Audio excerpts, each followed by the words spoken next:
What's up, guys? Welcome back to my channel. It's your boy, Hannah. Hey, Hanners! So, since the last time you saw me, there's been a pretty intense physical change, which is that I painted my fingernails. Among other things. I got a haircut! For those of you that are less observant. And you all know me, and you know that Miss Hannah cannot simply get a haircut, okay? So we're here today to do something very exciting and teach you a little bit about color theory while we're at it. We are going to bleach my hair, and then we're going to dye it a very exciting color, which we will save for later. So, do not do anything that I do, please. Please. This is not the professional way to bleach your hair. I am not advocating that anyone ever do this for any reason. I have extremely short hair. I do not care about my hair. As you can all see, I'm fine with just shaving it all off. Continue. So, if it gets really, gross, I guess I'll just be completely bald at that point. This bleach and developer are very intense. This is 9 levels of lift. This is for very, very dark hair, which I do have. Not as dark as some of you. And honestly, this is not the safest thing to be putting directly on the scalp. Yeah, you can burn yourself. And I have before. Some of you know that over a year ago, I bleached my hair, and I had bleached it and dyed it bright orange. I still had quite a bit of hair on the top of my head, and a whole piece in the middle just broke off, which was why I shaved it at that point in time. Did you know that? No. Yeah, I just had a patch in the middle of my head that wasn't... Yep, and then I bleached it and I dyed it completely orange at that point, and it was very short. It wasn't as short as this, but it was very short. So please do not do what I'm going to do. This will probably burn me. The only thing that's giving me confidence that it will be okay is that my hair is short. It's very close to my head, and bleaching your hair is when your hair is new, when it's young, and when it's close to your head, it bleaches better. The heat from your body helps it activate, and your tired ends don't usually bleach well because they've just really been, by life. So I'm hoping we won't need to leave it on for very long. My head will probably be super red, but anything to entertain you guys. Sacrifices will be made. By Miss Hannah. Okay. Welcome to my channel where safety is #1 priority. It's cat safety. Alright, get him, babe. Get him out of here. Bye. Oh, Colonel. Okay, I'm not going to tell you very much about how I'm going to do this because I don't want you to do it. But basically you mix this with this. I'm not responsible for any of this. I might encourage the haircut. Yes. I'll insert some footage maybe of the haircut happening. Yeah. We'll see.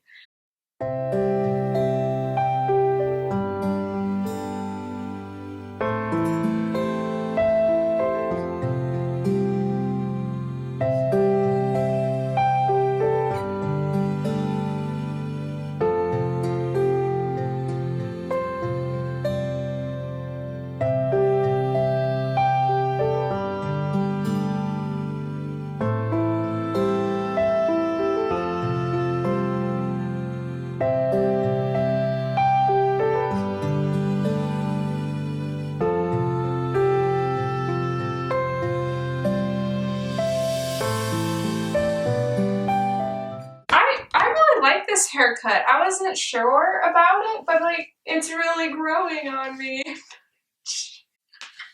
I look cute. Well, I don't look cute. I look super cute. I was gonna say scared. Okay, I'm gonna do my eyebrows first. My eyebrows don't have any product. I do have makeup on. Hang on. I hope you guys are all having a good time on your early summer break. I guess school's closed permanently now. That must be nice. I know none of you are thrilled about doing schoolwork, but that's why we're here to entertain you. And hopefully it works. I mean, I'm sure a lot of you are saying you're bored, but you guys shouldn't be bored. You have extra time to explore the world around you and do things that otherwise you wouldn't have time to do, like art and learning and, I don't know, go outside, look at plants, learn their names. I'm jealous, honestly. I still have to work. Okay, I got an eyebrow brush. It's interesting that that stuff is blue, I guess. The blue helps with the brassy tones.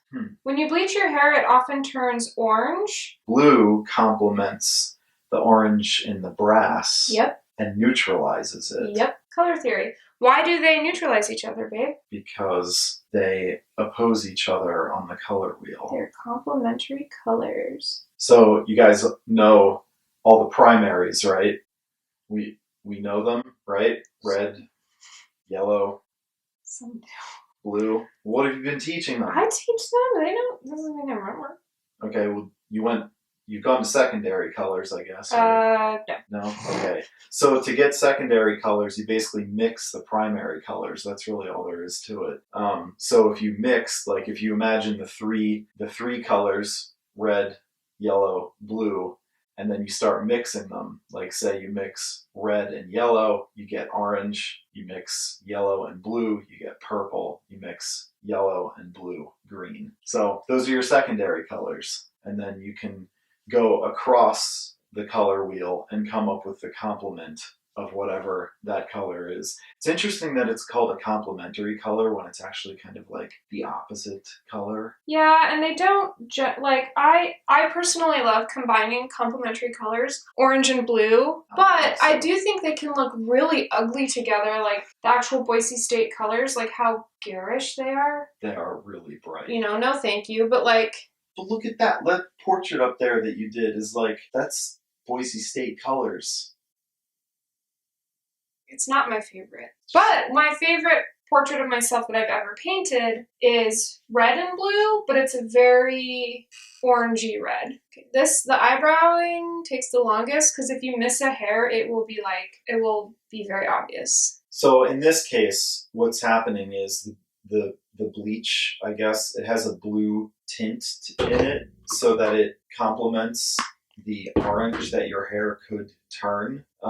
So it neutralizes it. So what's interesting about all those complementary colors is once you start mixing them, like let's just say you mixed orange, purple and yellow, they're going to turn brown. That's one way to mix brown. Yeah, or gray, depending. You can mix white into it and create gray. So that's kind of the idea behind this, is that it's going to give you a more neutral color, which is closer to gray or white. And the bristles of this brush are synthetic. They will not change color based on the... Or dissolve in the chemicals. Yeah, they'll be fine, which is why I'm using it. Even though it's a brush, I make sure you clean it really well. Well, none of you need to make sure you're cleaning anything really well because you'll never be doing this. For entertainment purposes only. We were reading a really interesting book about the history of color, which is something that might sound boring on the surface, but when you start thinking about the lengths that we take it for granted that we have like tubes and jars and bottles of paint,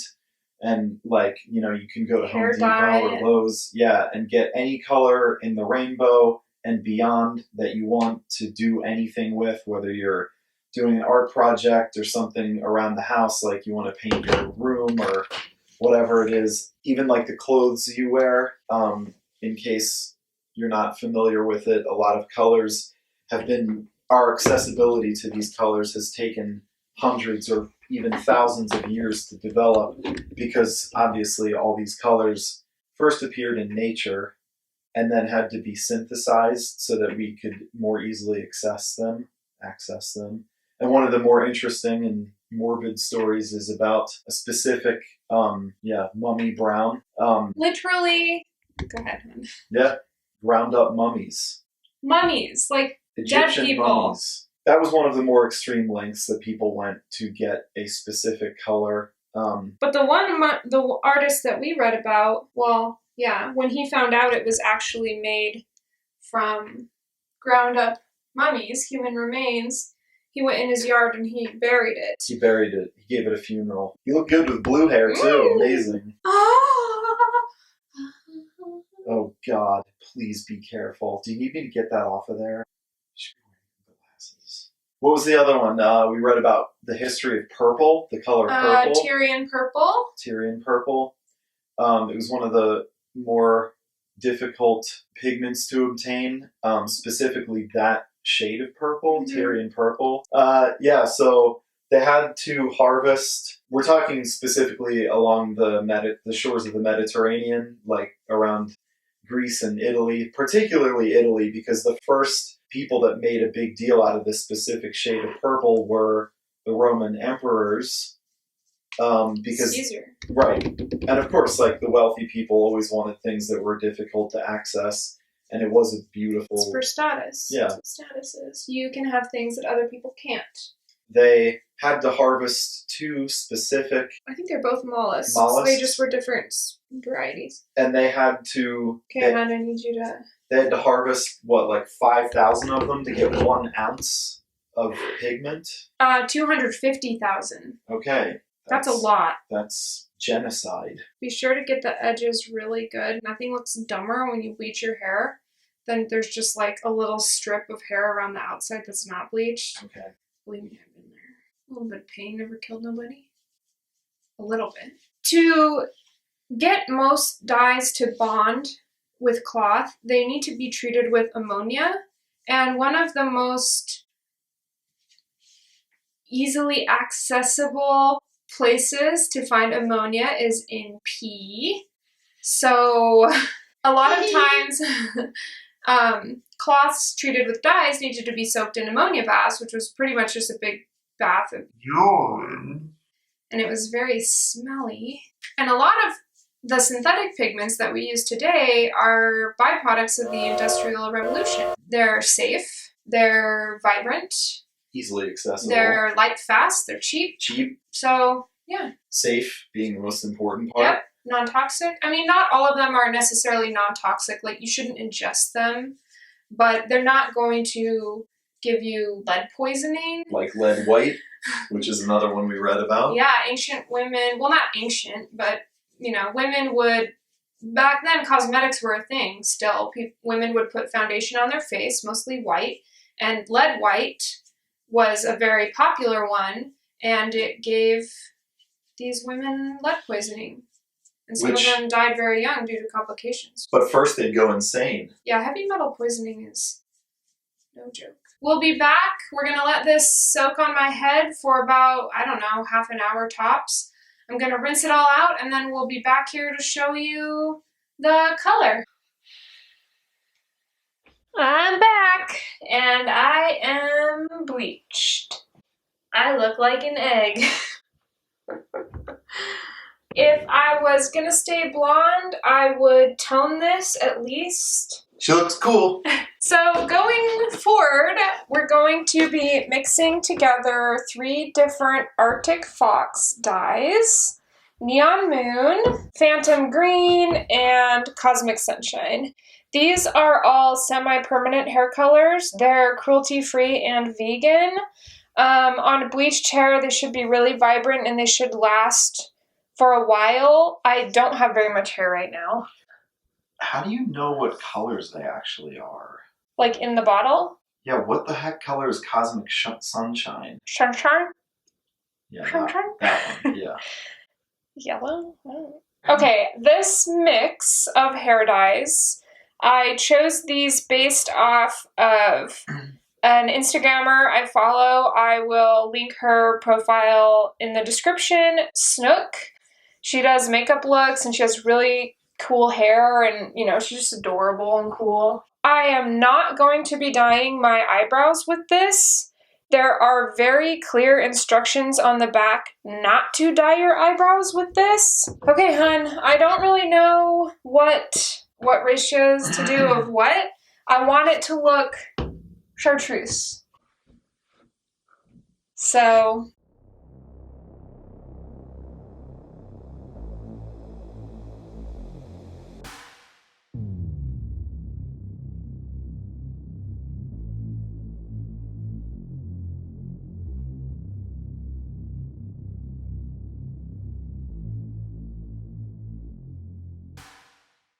Well, the cosmic yellow is like yellow, yellow, yellow. What's up, guys? Welcome back to my yellow. Okay, so this is the color we came up with. It looks gross. It looks like split pea baby food. So these gloves have been through a lot. Yeah, they probably have holes in them. They do a little bit. Front door. Only right here, though. Look. Only right there.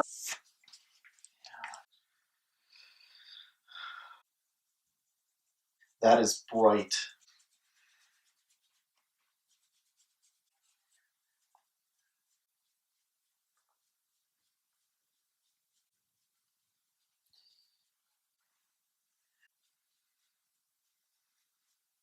Well, next time you see me, I'll be washed and dried, and I'll have a little bit of makeup on, and hopefully you learned the tiniest smidge about color, and you were entertained, and you will never, ever, ever attempt to do this at home.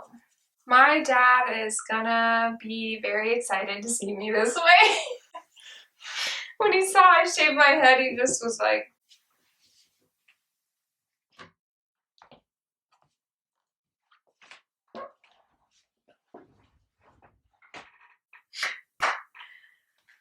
I look bonkers. I washed my hair, I dried it, I did my makeup.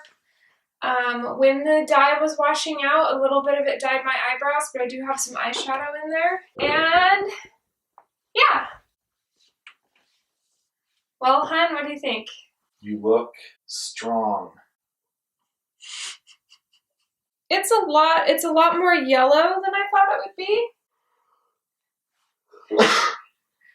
Why did I do this? But I'm sure tomorrow I'll be like super stoked about it, so. And I'm here to encourage you and to remind you that you look cool. He's a good boyfriend. I'm sincere. Yep.